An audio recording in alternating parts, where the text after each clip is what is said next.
Heart problems. ముందుగా heart problems గురించి మాట్లాడుకునే ముందు దాని యొక్క గుండెకి సంబంధించినటువంటి ఎన్ని పార్ట్స్ ఉంటాయో మనం తెలుసుకోవాల్సి ఉంటుంది. గుండెకి ముఖ్యంగా ఒక 5 పార్ట్స్ ఉంటాయి. ఈ 5 పార్ట్స్లో ఏది ఎఫెక్ట్ అయినా దానికి సంబంధించినటువంటి గుండె ప్రాబ్లమ్స్ వస్తూ ఉంటాయి. మనం కామన్గా చూసేటటువంటి ప్రాబ్లమ్స్ హార్ట్ అటాక్ అనే ప్రాబ్లం.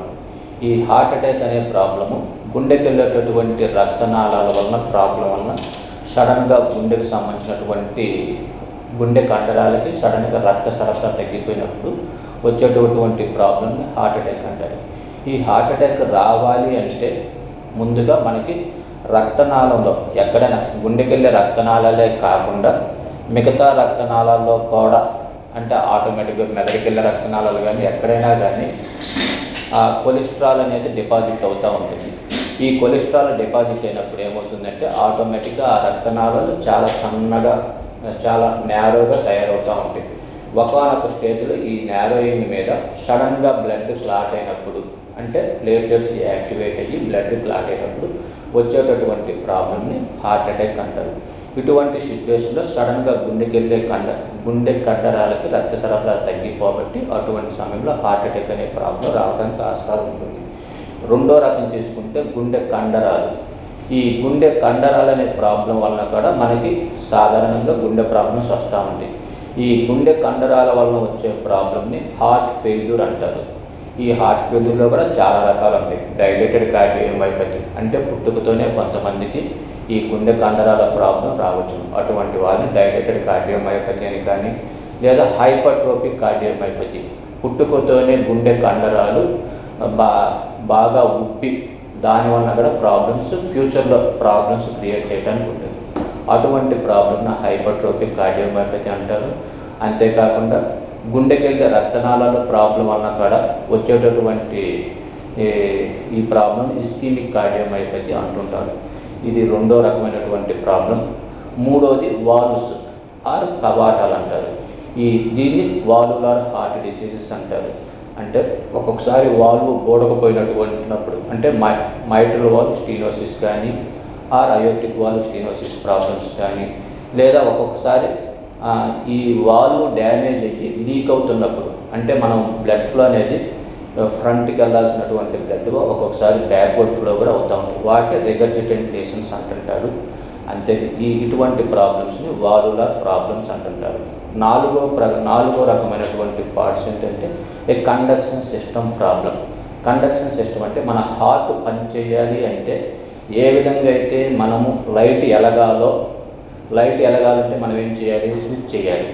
అదేవిధంగా మన గుండె యొక్క హార్ట్ పనిచేయాలి అంటే ఇనీషియల్గా ఎలక్ట్రికల్ కరెంట్ అనేది జనరేట్ అవుతూ ఉండాలి.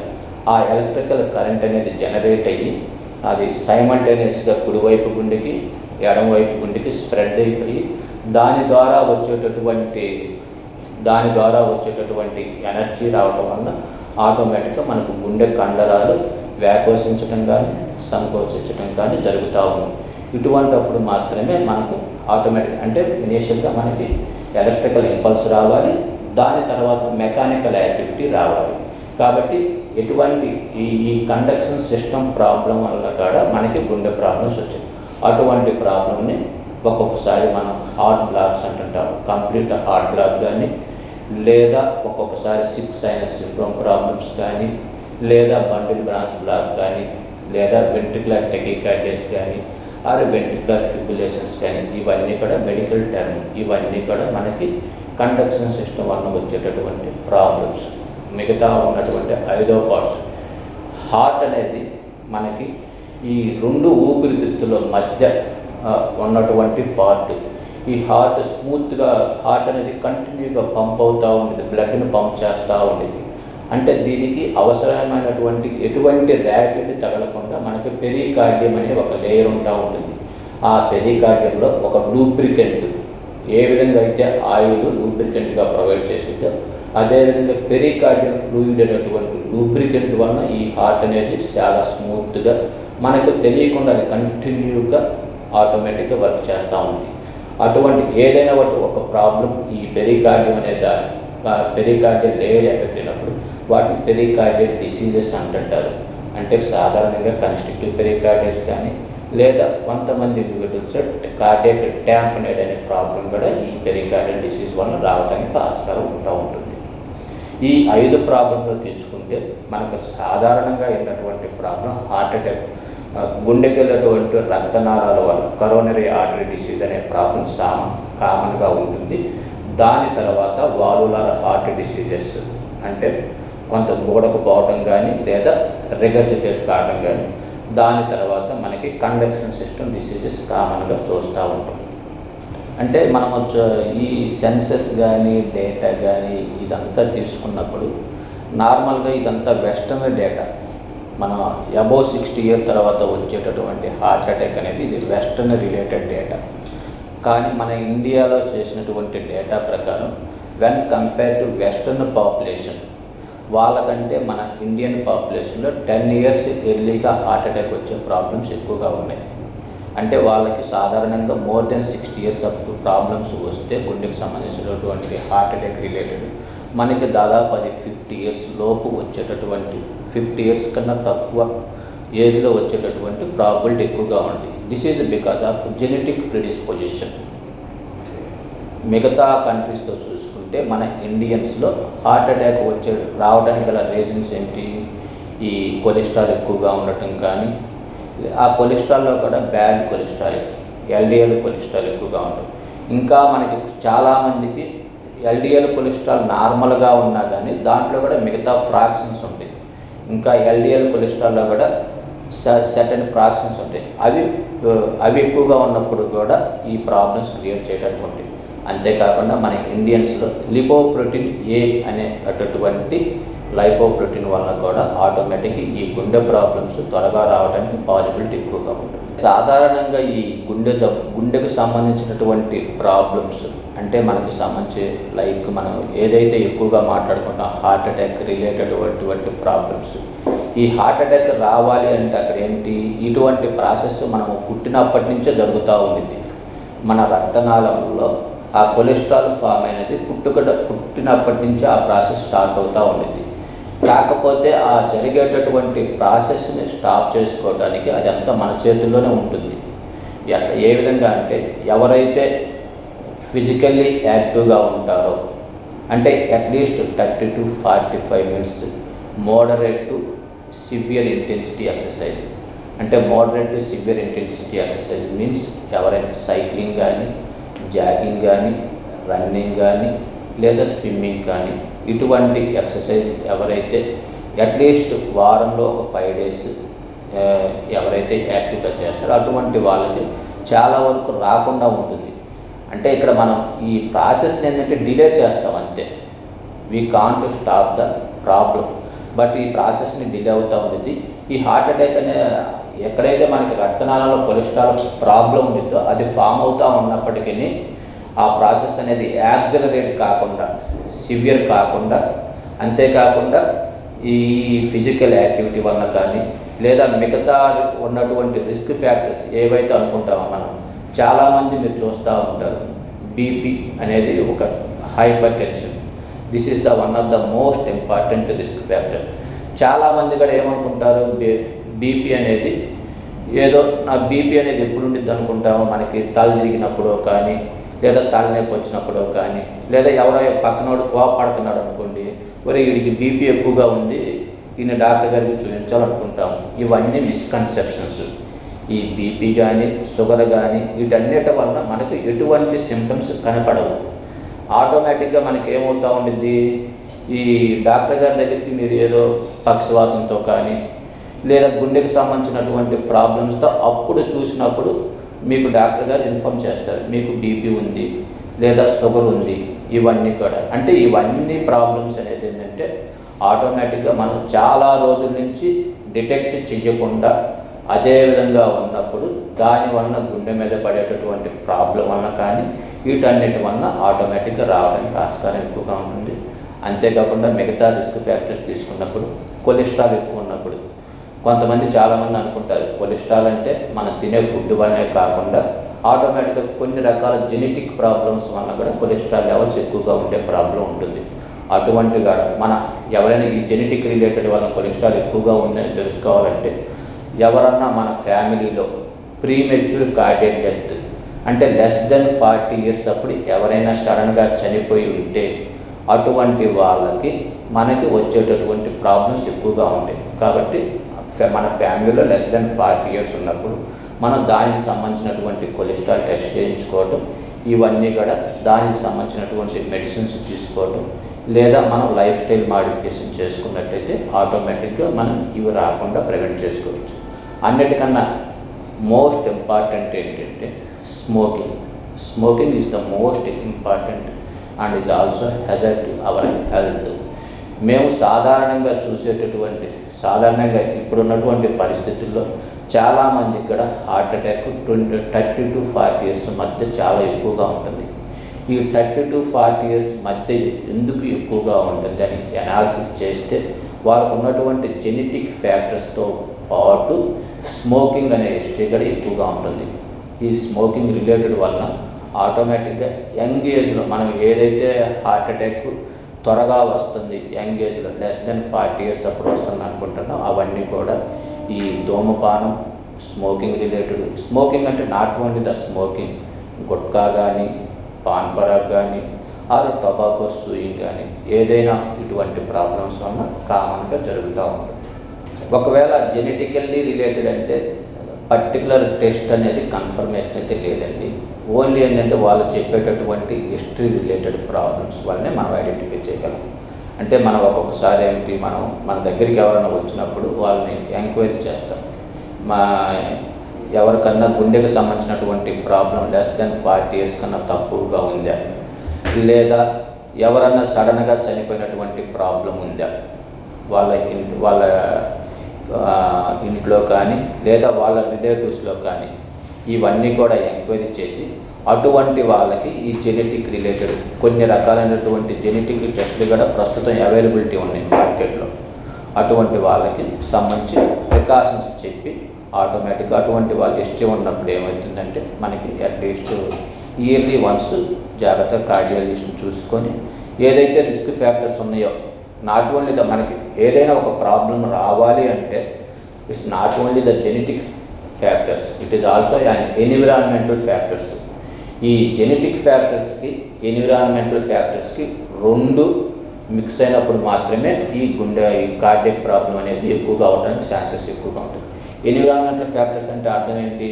బీపీ ఎక్కువ ఉండటం కానీ, షుగర్ కానీ, స్మోకింగ్ రిలేటెడ్ ప్రాబ్లమ్స్ ఎక్కువగా ఉండటం కానీ, కొలెస్ట్రాల్ లెవెల్స్ ఎక్కువగా ఉండటం కానీ, లేదా స్ట్రెస్ లెవెల్స్ ఎక్కువగా ఉండటం కానీ, లేదా ఒక్కొక్కసారి సెకండ్ హ్యాండ్ స్మోకింగ్ వలన కానీ, అప్రాప్రియేట్ డైట్ తీసుకోకపోవటం వల్ల కానీ, ఇవన్నీ కూడా ఎన్విరాన్మెంటల్ ఫ్యాక్టర్స్ కింద వస్తాయి. ఈ environmental genetic susceptibility with environmental factors association, దాని only you can get these type of problems.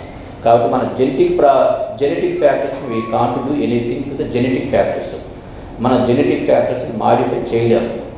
ఆటోమేటిక్గా మనం ఎన్విరాన్మెంటల్ ఫ్యాక్టర్స్ని మనం మాడిఫై చేసుకోగలిగితే ఆటోమేటిక్గా మనకు వచ్చేటటువంటి ప్రాబ్లమ్స్ చాలా వరకు దాదాపు 90% వరకు we can prevent. Compare to ఇంతకుముందు మనకి మిస్కన్సెప్షన్ ఏముండేది అంటే గుండె ప్రాబ్లమ్స్ కానీ, గుండెకు సంబంధించినటువంటి ప్రాబ్లమ్స్ కానీ ఇవన్నీ రిచ్ పీపుల్ ప్రాబ్లమ్స్ అని ఉండేది. అంటే ఇవన్నీ వెస్టర్నైజ్డ్ ప్రాబ్లమ్స్, మనకి సాధారణంగా వచ్చే చాలా తక్కువ ప్రాబ్లమ్స్ అనుకుని ఒక మిస్కన్సెప్షన్ అనేది ఉండేది మనలో. కాకపోతే ఈ మిస్కన్సెప్షన్ అనేది ఇట్స్ ఎ రాంగ్ మిస్కన్సెప్షన్. మన వెస్టర్న్ పాపులేషన్తో కంపేర్ చేసుకుంటే మనం ఎర్లీగా 10 ఇయర్స్లో ఎర్లీగానే మనకి హార్ట్ అటాక్ వచ్చే ప్రాబ్లమ్స్ ఎక్కువగా ఉంటుంది. అంతేకాకుండా చాలామందిలో కూడా ఇవి రిచ్ పీపుల్ డిసీజెస్ అనుకుంటారు. కాకపోతే ఈ రిచ్ పీపుల్స్ డిసీజ్ ఇంకా ఇంతకుముందు ప్రీవియస్గా ఒక 10 to 20 ఇయర్స్ బ్యాక్ నిజంగానే ఇవి ఎక్కువగా రిచ్ పీపుల్కి సంబంధించి వచ్చింది. ఎందువల్లంటే ల్యాక్ ఆఫ్ ఫిజికల్ యాక్టివిటీ వలన కానీ, లేదా వాళ్ళు చేసేటువంటి బిజినెస్ వలన, వాటి ల్యాక్ ఆఫ్ టైం వలన కానీ, లేదా స్ట్రెస్ రిలేటెడ్ ఫ్యాక్టర్స్ వలన కానీ ఆటోమేటిక్గా వాళ్ళు మన గత 20 to 30 ఇయర్స్ నుంచి మాత్రమే మన ఇండియా కాడ వెస్టర్నైజ్ అయిపోతుంది. అప్పుడు మనకి ఫాస్ట్ ఫుడ్ సెంటర్స్ అవైలబిలిటీ రావటం కానీ, ఆటోమేటిక్గా పిల్లల ఎడ్యుకేషన్ ఇంతకుముందు మనం చిన్నప్పుడు ఎట్లా చదువుకునే హ్యాపీగా వెళ్ళేవాళ్ళం, స్కూల్కి వెళ్ళేవాళ్ళం. గేమ్స్ అట్లీస్ట్ ఒక 1 అవర్ అన్న మన చేత గేమ్స్ ఆడించేవాళ్ళు, అంతా ప్లే చేయించేవాళ్ళు. ఆటోమేటిక్గా అదే యాక్టివిటీ మనం వన్స్ అది స్టార్ట్ అయిన తర్వాత మన లైఫ్ కాలేజీకి ఎంటర్ అయిన తర్వాత కానీ తర్వాత లైఫ్ కూడా మనం అదే విధంగా అట్లీస్ట్ మనం 1 to 2 అవర్స్ మనం స్పెండ్ చేయగలుగుతున్నాం ఆ టైం. ఇప్పుడు ఉన్నటువంటి పరిస్థితులు ఏమిటి, మనం నిద్ర లేచినప్పటి నుంచి ఈ స్ట్రెస్, ఈ లైఫ్ జర్నీ అనే దానికి అలవాటు పడ్డారు. ఆటోమేటిక్గా దానివల్ల పిల్లలకి సరైనటువంటి స్పోర్ట్స్ యాక్టివిటీ ఉండటం లేదు, సరైనటువంటి ఈవెన్తో మనం ఎడ్యుకేషన్ లెవెల్ని ఇంప్రూవ్మెంట్ చేసినప్పుడున్నా కానీ వాళ్ళకి సరైనటువంటి ఫిజికల్ యాక్టివిటీని ఇవ్వలేకపోతున్నాం. వీటన్నిటి వలన ఆటోమేటిక్గా ఫ్యూచర్లో వచ్చే ప్రాబ్లమ్స్ ఎక్కువగా ఉంటాయి. అంతేకాకుండా ఏదైతే ఈ ప్రాబ్లమ్స్ రిచ్ పీపుల్కి వస్తాయని అనుకుంటామో వాళ్ళందరూ కూడా they have adapted to the lifestyle modifications చేసుకున్నారు. ఆటోమేటిక్గా వాళ్ళు రియలైజ్ అయ్యి ఆటోమేటిక్గా వాళ్ళు ఎర్లీగా బీపీని ఐడెంటిఫై చేసుకోవటం, షుగర్ని ఐడెంటిఫై చేసుకోవటం, స్మోకింగ్ని తగ్గించుకోవటం వల్ల కానీ లేదా ఫిజికల్ యాక్టివిటీని పెంచుకోవటం, ఆటోమేటిక్గా స్ట్రెస్ లెవెల్ని తగ్గించుకోవటం, ఇవన్నిటి వల్ల ఆటోమేటిక్గా వాళ్ళలో గ్రాడ్యువల్గా ఆ పర్సెంటేజ్ పడిపోయి ఆటోమేటిక్గా ఏవైతే వాళ్ళ ఎకనామిక్ యాక్టివిటీ మనకి డెవలప్ అవుతుందో, అంటే ఎకనామిక్ యాక్టివిటీ డెవలప్ అవుతుంది, దానివల్ల ఇండస్ట్రియలైజ్ అయిపోతున్నాము. ఆటోమేటిక్గా ఎకనామిక్ యాక్టివిటీ పెరగటం వలన ఆటోమేటిక్గా మనకు కావాల్సినటువంటి కోరికలు పెరగటం వల్ల ఆటోమేటిక్గా మనం అన్నీ ఈ ఫాస్ట్ ఫుడ్ సెంటర్స్కి కానీ లేదా అన్హెల్తీ డైటరీ హ్యాబిట్స్కి కానీ లేదా ఫిజికల్ యాక్టివిటీ లేకుండా రొటీన్గా చేసుకునే యాక్టివిటీ దీని అన్నిటి వలన ఆటోమేటిక్గా మిగతా పీపుల్ కూడా ఎఫెక్ట్ కావడానికి ఎక్కువ ప్రాబిలిటీ ఉంటాం. కామన్గా మనం చూసేటటువంటి స్ట్రోక్స్ మాకు దాదాపు ఎవ్రీ 2 days ఒకసారి ఎర్లీ మార్నింగ్ వస్తాయి. అరౌండ్ 1 to 5 మధ్యలో at least I got 1 phone call regarding పలానా ప్రాబ్లం వచ్చింది అని. అంటే మెజారిటీ దాదాపు 80% ఆఫ్ హార్ట్ అటాక్ కానీ లేదా హార్ట్ అటాక్ సంబంధించినటువంటి ప్రాబ్లమ్స్, అంటే మనకి పక్షవాతం రావడానికి కానీ లేకపోతే ఎక్కడైనా రక్తనాళం పొడకపోవడానికి కానీ యూజువల్గా ఎర్లీ మార్నింగ్ అవర్స్లో అరౌండ్ 4 to 8 మధ్య ఎక్కువ జరుగుతూ ఉంటుంది. ఎందువల్ల అంటే ఈ యూజువల్గా మనకి ఆటోమేటిక్గా ఇటువంటి సిచ్యువేషన్ అప్పుడు మనం దాదాపు ఈ 4 to 8 అవర్స్ నార్మల్గా బ్లడ్ ప్రెషర్ అనేది ఎట్లా ఉండేది, ఏదైనా మన ఎర్లీ మార్నింగ్ నిద్ర లేసామనుకోండి ఆటోమేటిక్గా మనం నిద్ర లేవాలి. దానివల్ల మనకి కొన్ని యాక్టివిటీస్ డెవలప్ అవుతాయి, అంటే సింపాథెటిక్ యాక్టివిటీ డెవలప్ అవ్వాలి. ఈ సింపాథెటిక్ యాక్టివిటీ డెవలప్ అయినప్పుడు ఆటోమేటిక్గా హార్ట్ రేట్ పెరుగుతూ ఉండేది, దాంతోపాటు బ్లడ్ ప్రెషర్ కూడా పెరుగుతూ ఉండేది. ఈ బ్లడ్ ప్రెషర్ పెరుగుతూ ఉండేది ఆటోమేటిక్గా. కాబట్టి మన నిద్ర లేవడంతో ఈ రెండు కూడా యాక్టివేట్ అవుతూ ఉండేది. దానితో పాటు మనకి ఆటోమేటిక్గా మనం ఈవినింగ్ అయ్యేసరికి ఏంటి, ఆటోమేటిక్గా ఈ సింపాథెటిక్ యాక్టివిటీ తగ్గింది. డ్యూరింగ్ నైట్ టైం అయ్యేసరికి ఆటోమేటిక్గా సింపాథెటిక్ యాక్టివిటీ ఆల్మోస్ట్ బేస్ లైన్కి వచ్చింది. కాబట్టి మనము నిద్ర లేవడంతోనే ఆటోమేటిక్గా ఈ బీపీ పెరగటం వల్ల కానీ లేదా సింపాథెటిక్ ఓవర్ యాక్టివిటీ వల్ల కానీ మిగతా న్యూరో హార్మోనల్ ఫ్యాక్టర్స్ వలన కానీ వీటన్నిటి వలన ఆటోమేటిక్గా ఏదైతే మనకు గుండెలో ఉన్నటువంటి ప్రాబ్లం, హార్ట్ అటాక్ అంటే అర్థం ఏంటి, ఈ గుండెకెళ్ళే రక్తనాళాలు ఊడకపోవడమే కాదు, ఈ గుండెకెళ్ళేటటువంటి రక్తనాళాలు ఊడకపోయి ఎప్పుడైతే సడన్గా దాని మీద రక్తం గడ్డగట్టిద్దో, సడన్గా రక్తం గడ్డగట్టి రక్త సరఫరా ఆగిపోవాలి. అప్పుడు మాత్రమే మన హార్ట్ అటాక్ అనే ప్రాబ్లము మనకి రావడానికి ప్రాబిలిటీ ఎక్కువగా ఉంటుంది. అంటే ఈ కొలెస్ట్రాల్ ఫామ్ అవుతుంది. కాకపోతే ఈ రక్తం గడ్డగట్టాలంటే ఏం చేయాలి, అక్కడ ఉన్నటువంటి కొలెస్ట్రాల్ ప్లేక్ ఉంది, ఆ కొలెస్ట్రాల్ ప్లేక్ అనేది ఆటోమేటిక్గా రప్చర్ కావాలి. ఈ రప్చర్ అయినప్పుడు మాత్రమే లోపల న్యూరో కెమికల్ రియాక్షన్ జరిగి ఆటోమేటిక్గా అక్కడ రక్తం గడ్డగట్టడానికి ఛాన్సెస్ ఎక్కువగా ఉంటాయి. ఈ ప్లేక్ రప్చర్ అనేది యూజువల్గా 4 to 8 మధ్య ఎక్కువగా ఉంటుంది. ఎందుకంటే due to increased sympathetic over activity కానీ లేదా ల్యాక్ ఆఫ్ అప్రాప్రియేట్ స్లీప్. మనకి స్లీప్ సరిగా లేకపోయినప్పుడు ఆటోమేటిక్గా ఏమవుతుంది, ఈ సింపాథెటిక్ ఓవర్ యాక్టివిటీ అనేది ఆ నైట్ టైం తగ్గకుండా అట్లాగే పై లెవెల్లో ఉంటుంది. ఈ పై ఎక్కువగా యాక్టివేషన్లో ఉంటుంది. ఆటోమేటిక్గా ఆ యాక్టివేషన్లో ఉన్నప్పుడు ఆ ప్లేక్ అనేది రప్చర్ కావడానికి ఆస్కారం ఎక్కువగా ఉంటుంది. ఇటువంటప్పుడు ఆటోమేటిక్గా మనకి ఎర్లీ మార్నింగ్ అవర్స్లో ఈ స్ట్రోక్ కానీ, పక్షవాతం కానీ, హార్ట్ అటాక్ కానీ ఎక్కువ కేసులు చూడటానికి జరుగుతూ ఉంటుంది.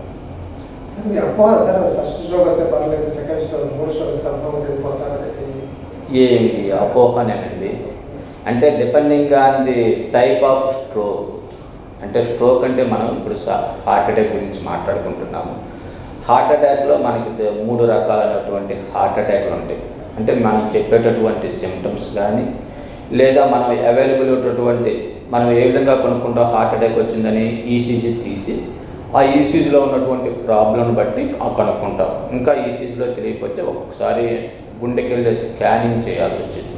గుండెకెళ్ళే స్కానింగ్లో కూడా ఒక్కొక్కసారి తెలియదు. అటువంటప్పుడు మనము బయోకెమికల్ మార్కర్స్ అంటే ట్రోపోనిన్స్ కానీ, ట్రోపోనిన్ ఐ కానీ, ట్రోపోనిన్ టీ కానీ పంపించి వాటర్లో ఉండేటటువంటి ప్రాబ్లమ్ని మనం ఐడెంటిఫై చేయడానికి ఉండేది. వీటిని బట్టి మనం హార్ట్ అటాక్ని 3 రకాలుగా డివైడ్ చేశాం. Mild heart attack, moderate heart attack and severe heart attack. ఇప్పుడు సివియర్ హార్ట్ అటాక్ అంటే అర్థం ఏంటంటే ఈ రక్తనాళం కంప్లీట్గా బోడకపోతుంది. ఈ కంప్లీట్గా బోడకపోయినప్పుడు రక్త సరఫరా అసలు ఉండదన్నమాట గుండె కండరాలు. అటువంటప్పుడు మనకి గుండెకి సంబంధించిన హార్ట్ అటాక్ సిమ్టమ్స్ అనేవి దాదాపు more than half an hours continue అయిపోతూనే ఉంది ఈ సివియర్ హార్ట్ అటాక్ వల్ల. దాన్ని మనం ఈసీజీ తీసినప్పుడు మనకి ఎస్టీ ఎలివేషన్స్ ఉంటా ఉంటాయి. ఆ ఎస్టీ ఎలివేషన్ వల్ల we can identify this is a massive heart attack or severe heart attack. ఈ మ్యాసివ్ హార్ట్ అటాక్ వచ్చినప్పుడు మనము ఈ ట్రీట్మెంట్ అనేది మనం సిమ్టమ్స్ స్టార్ట్ అయిన 3 to 6 months లోపు మనము అప్రాప్రియేట్గా ట్రీట్ చేయగలిగితే, అంటే ఏదో థ్రాంబోలైటిక్ థెరపీ అంటే మనం అవైలబుల్గా ఉన్నటువంటి థ్రాంబోలైటిక్ థెరపీ అంటే ఇంజెక్షన్ ఇచ్చి ఏదైతే క్లాట్ ఏర్పడిందో దాన్ని లైసిస్ చేయటం వల్ల కానీ, లేదా ఎమర్జెన్సీగా క్యాథ్లాబ్ ఉంటే మనకి క్యాథ్లాబ్ షిఫ్ట్ చేసుకొని వెంటనే అవసరమైతే యాంజియోగ్రామ్ చేసుకొని ఏదైతే రక్తనాళం బోడకపోయిందో దానికి స్టెంట్ వేసుకున్నట్టయితే ఆటోమేటిక్గా కంప్లీట్గా రికవరీ కావడానికి ఆస్కారం ఉండిద్ది. మనకి దాదాపు ఇది మొత్తం 3 to 6 hours జరగాలి మనకి సిమ్టమ్స్ వచ్చిన తర్వాత. అప్పుడు మాత్రమే మనకి కంప్లీట్గా నార్మల్గా రావడానికి హార్ట్ నార్మల్గా ఉంటా ఉంది. అంతేకాకుండా ఈ ప్రాసెస్ అనేది డిలే అయ్యేకుంది ఆటోమేటిక్గా ఆ గుండె కండరాలకి రక్త సరఫరా తగ్గిపోయి ఆ గుండె కండరాలు నీరసించి ఫ్యూచర్లో మనకి ఇస్కీమిక్ కార్డియోమయోపతి అంటే హార్ట్ ఫెయిల్యూర్ వెళ్ళే స్టేజ్కి వెళ్ళిపోవడానికి ఆస్కారం ఉంటా ఉంటుంది. కాబట్టి ఎవరైనా గుండెకి సంబంధించినటువంటి symptoms at least more than 30 minutes persist అయ్యి ఉంటే కంపల్సరీగా డాక్టర్ గారిని కలిసి వెంటనే దానికి సంబంధించిన ట్రీట్మెంట్ తీసుకోవాల్సిందిగా కోరుతున్నాం. సెకండ్ టైప్ అనేది mild type of heart attack. ఈ మైల్డ్ టైప్ ఆఫ్ హార్ట్ అటాక్ని అన్స్టేబుల్ యాంజైనా అంటాం. ఈ అన్స్టేబుల్ యాంజైనాలో ఈ సిమ్టమ్స్ అనేవి దాదాపు లెస్ దెన్ 15 minutes మాత్రమే ఉంటాయి. వన్స్ రక్తం గడ్డగా ఇంతకుముందు సివియర్ హార్ట్ అటాక్ ఏమనుకున్నాం, రక్తనాళం ఇట్లా ఉంటే కంప్లీట్గా రక్తం గడ్డగట్టపోయింది. కానీ మైల్డ్ హార్ట్ అటాక్లో కంప్లీట్గా రక్తం గడ్డగట్టదు. కాకపోతే ఏదైతే ప్రాబ్లం దాని మీద కొంత రక్తం గడ్డగట్టింది, స్టిల్ బ్లడ్ ఫ్లో ఉంటా ఉంటుంది. కాబట్టి ఆటోమేటిక్గా మనకి అంత సివియర్ సిమ్టమ్స్ ఉండకపోవచ్చు. అంతేకాకుండా బ్లడ్ సరఫరా జరుగుతూ ఉంది కాబట్టి ఏదైతే రక్తం గడ్డగట్టిందో అది స్పాంటేనియస్గా మన బాడీలో ఉన్నటువంటి స్పాంటేనియస్ థ్రాంబోలైసిస్ అంటారు. మన బాడీలోనే కొన్ని బయోకెమికల్ పదార్థాలు ఉంటాయి. వాటి వల్ల ఆటోమేటిక్గా అవి లైసిస్ కావడానికి పాసిబిలిటీ ఉంటా ఉంటుంది. ఈ మైల్డ్ హార్ట్ అటాక్లో ఒక్కొక్కసారి ఈసీజీలో చేంజెస్ ఉండకపోవచ్చు. ఈసీజీ నార్మల్గా ఉండొచ్చు, మనం గుండెకి స్కానింగ్ చేసినాక నార్మల్గా ఉండొచ్చు. కాకపోతే మనం పంపించేటటువంటి రక్త పరీక్షలో ఒక్కొక్కసారి ప్రాబ్లం ఉండవచ్చు. అంటే మనం బయోకెమికల్ మార్కర్స్ పంపిస్తాం కదా, వాటిలో ఎలివేషన్స్ రావచ్చు. అటువంటి వాళ్ళలో ఈ మైల్డ్ హార్ట్ అటాక్కి ఎమర్జెన్సీగా యాంజియోగ్రామ్ కానీ స్టెంట్ కానీ ఏం అవసరం ఉండదు. దానికి సంబంధించినటువంటి ట్రీట్మెంట్ పెట్టుకొని ఆటోమేటిక్గా ఈ పెయిన్ అన్నీ తగ్గిన తర్వాత ఆటోమేటిక్గా యాంజియోగ్రామ్ ఫర్దర్గా వెళ్ళాల్సి వస్తుంది. ఈ రెండింటి మధ్య ఉండేటటువంటిది moderate type of heart attack. చాలామంది మనం అనుకుంటుంటారు, చాలామంది మీరేనే కాదు మాకు తెలిసిన వాళ్ళు కానీ మా రిలేటివ్స్ కానీ చాలామంది కొంతమంది సడన్గా చనిపోయారు అంటుంటారు. సడన్గా ఎందుకు చనిపోయారని ఎంక్వైరీ చేస్తే ఏదో గ్యాస్ పట్టేసినట్టుంది, ఆ గ్యాస్ పట్టేయటం వలన ఆ గ్యాస్ ఎక్కువ పైకి తగినట్టుంది, దానివల్ల సడన్గా చనిపోయారని అంటారు. This is a wrong misconception. Gas పట్టడం వల్ల కానీ గ్యాస్ రిలేటెడ్ వలన కానీ సడన్గా చనిపోవటం అనే ప్రాబిలిటీ చాలా తక్కువ అండి. అంతేకాకుండా మనకు హార్ట్ అటాక్ వచ్చినప్పుడు ఏమైందంటే సడన్గా చనిపోయే ఛాన్స్ దాదాపు 5 to 10% ప్రాబిలిటీ ఉండిద్ది. హార్ట్ అటాక్ వచ్చినప్పుడు ఏమవుతుంది అంటే ఈ ఎలక్ట్రికల్ కండక్షన్ సిస్టమ్ అనేటటువంటి ప్రాబ్లమ్స్ రావటం వలన వెంట్రికులర్ టెకికార్డియాస్ కానీ ఆర్ వెంట్రికులర్ ఫిబ్రిలేషన్స్ కానీ అంటే గుండె కొట్టుకునే దానివల్ల ఆటోమేటిక్గా గుండె ఆగిపోయే రిస్క్ ఎక్కువగా ఉంది. ఇదంతా దట్ ఈజ్ కాల్డ్ సడన్గా మన గ్యాస్ పైకి తన్ని చనిపోయే ప్రాబ్లం సడన్ కార్డియాక్ డెత్ అంటారు. ఈ సడన్ కార్డియాక్ డెత్ రావాలి అంటే ఏదో వెంట్రికులర్ టెకికార్డియా రావాలి, వెంట్రికులర్ ఫిబ్రిలేషన్స్ అని రావాలి. ఈ రెండింటి వల్ల రావాలంటే సడన్గా హార్ట్ అటాక్ వలన రావటం వలన మాత్రమే ప్రాబిలిటీ ఎక్కువగా ఉంటుంది. మనము ఇది గ్యాస్ ట్రబులా లేదా హార్ట్ అటాక్ సంబంధించినటువంటి ప్రాబ్లమా అనేది మనము డిఫరెన్షియేషన్ చేసుకోవచ్చు. ఏ విధంగా అయితే ఇంతకుముందు ఎటువంటి గ్యాస్ ప్రాబ్లం లేనటువంటి వాళ్ళకు సాధారణంగా చాలామందికి తెలుస్తూనే ఉంటుంది గ్యాస్ ప్రాబ్లం అని గ్యాస్ డాక్టర్ దగ్గరికి వెళ్తుంటాము, దానికి సంబంధించినటువంటి టాబ్లెట్స్ వాడినప్పుడు రిలీఫ్ వస్తూ ఉండేది. అట్లా కాకుండా ఇది సపరేట్గా గ్యాస్ పైకి తన్నినట్టుండి అటువంటి ఉన్నప్పుడు అది హార్ట్ అటాక్ అయ్యే సూచన ఎక్కువగా ఉంటుంది. అంతేకాకుండా ఫస్ట్ టైం ఎవరికైతే సివియర్గా గ్యాస్ తన్నినట్టుంటే అటువంటిది హార్ట్ అటాక్ అయ్యే ప్రాబ్లం ఎక్కువగా ఉంటుంది. అంతేకాకుండా దాంతో కాకుండా ఈ గ్యాస్ తన్నటం అనేది సాధారణంగా పైదాకా వస్తూ ఉంటుంది, ఈ కింద దవడ దాకా వస్తూ ఉంటుంది. ఎవరికైతే ఈ గ్యాస్ తన్నటం అనేది ఈ దవడ దాకా వస్తూ ఉంటుందో అటువంటి వాళ్ళకి హార్ట్ అటాక్ అయ్యే రిస్క్ ఎక్కువగా ఉంటుంది. అంతేకాకుండా ఈ గ్యాస్ పైకి రావడం అనేది కొంతమందికి వెనక్కి రావటం కానీ లేదా కుడి చెయ్యి లాగటం కానీ ఎడమ చెయ్యి లాగటం కానీ దాంతోపాటు అసోసియేటెడ్ హార్ట్ అటాక్ సిమ్టమ్స్ అంటారు. అంటే బాగా గ్యాస్తో పాటు చెమట ఎక్కువగా పట్టడం కానీ లేదా గ్యాస్తో పాటు ఆయాసం రావటం కానీ గ్యాస్తో పాటు కళ్ళు తిరిగి పడిపోవటం కానీ ఇవన్నీ కూడా హార్ట్ అటాక్ సంబంధించినటువంటి సిమ్టమ్స్. ఈ విధంగా మనం గ్యాస్ ట్రబుల్ నుండి హార్ట్ అటాక్ని డిఫరెన్షియేషన్ చేసుకోవచ్చు.